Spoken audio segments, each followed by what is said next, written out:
بسم الله الرحمن الرحیم. دا یو ډېره اهمه مسله ده. دا په خپله باندې هم زده کوئ او د ملګرو سره هم شیر کوئ چې کله د سهار جمع ولاړئ په مسجد کې او تا سنت نه کړي او ته مسجد ته راشي نو ته به څه کوې؟ دا سنت به کې که دا به پرېږدي؟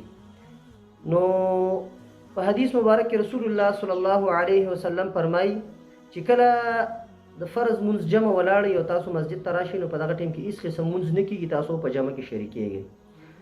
دې وجې نه چې سړی دې حدیث ته وګوري نو اوس به سنت کوي که بیا نه کوي.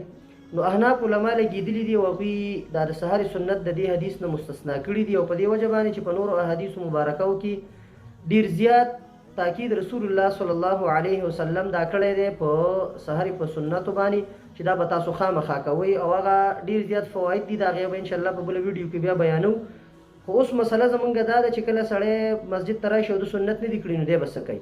نو حدیث تاسو واورېدو. نو احناف علماو یو څو شرایط لګولي دي چې د دې شرایطو تحت سړی دا سنت کولی شي او که پاتې شو نو بیا د هغې طریقې کار څه دی هغه به هم بیانو. خو یو شرط دا دی چې کله سړی مسجد ته راشي جمع دننه په مسجد کې ولاړ د بار په صحن کې یا په برنډه کې سنت ادا کولی شي. دویم شرط دا دی چې مسجد کلاو دی ډېر زیات نو ته یو غاړې ته هم دا سنت ادا کولی شي او کولی شي. جمع ولاړه ده ته به یو غاړې ته ودرېږي او سنت به وکړي.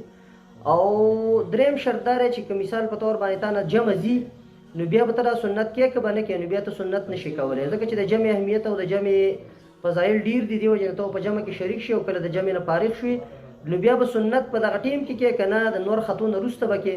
نو دې وجې نه احناف علما فرمایي چې دا به ته د نور خطو نه وروسته کوې او بعضې علما فرمایي چې یاره تاسو نه کله ناکله چې ته پاتې شي نو تاسو مونځ پسې فورا هم کولی شئ.